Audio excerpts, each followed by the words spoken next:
ওটির আপত্তি কোনো দুর্নীতি নয়, একটি প্রশাসনিক প্রশ্ন। বাংলাদেশ একটি সাংবিধানিক গণতান্ত্রিক রাষ্ট্র।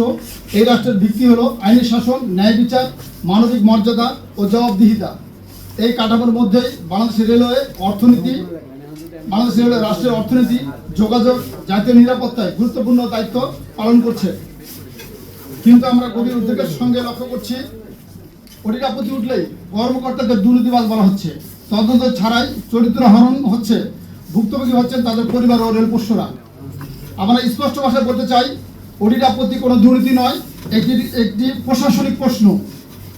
আইনগতভাবে ওটির আপত্তি মানে হলো একটি প্রশ্ন করা, একটি পর্যবেক্ষণ, একটি ব্যাখ্যার দাবি। এটি অপরাধের প্রমাণ নয়, এটি দুর্নীতির স্বীকৃতি নয়, এটি শাস্তির ভিত্তি নয়। বাংলাদেশের আইন অত্যন্ত পরিষ্কার। তদন্ত, অভিযোগপত্র, আদালতের রায় ছাড়া কাউকে অপরাধী বলা সংবিধান বিরোধী। বাস্তব উদাহরণ আমাদের সামনে আছে। পদ্মা রেল সংযোগ প্রকল্প, 2000 কক্সবাজার রেলপথ প্রকল্প, আখাউড়া লাকসাম দত্তগঞ্জ প্রকল্প, এডিবির অর্থায়নে বগি ক্রয় প্রকল্প, রেলের পূর্বাঞ্চলের রাষ্ট্রীয় জোনের ক্রয় প্রকল্প।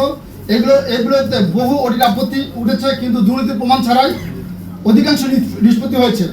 এই তথ্যগুলো প্রমাণ করে ওটির আপত্তি প্রশাসনিক বিষয়, অপরাধ নয়। তাহলে প্রশ্ন আসে, ওটির আপত্তিকে হঠাৎ দুর্নীতি বানানো হচ্ছে কেন? এদিকে প্রশাসনিক স্বচ্ছতা নাকি রাজনৈতিক কৌশল? ওটির আপত্তির অজুহাতে দক্ষ কর্মকর্তাদের সরিয়ে দেওয়া হলে চলমান প্রকল্প বাধাগ্রস্ত হবে, প্রতিষ্ঠানের ভেতরে ভয় ও অনাস্থা তৈরি হবে এবং এর শেষ পর্যন্ত ক্ষতিগ্রস্ত হবে রাষ্ট্রের জনগণ। আমি জোর দিয়ে বলতে চাই, রেলওয়ে নেতৃত্ব রাজনৈতিক নয়, এটি পেশাগত দক্ষতার প্রশ্ন। বাংলাদেশ রেলওয়ে কোনো পরীক্ষাগার নয়, এটি একটি বিশেষায়িত কারিগরি ও অবকাঠামোগত প্রতিষ্ঠান, যেখানে নেতৃত্ব মানে অভিজ্ঞতা, দক্ষতা ও স্থিতিশীলতা।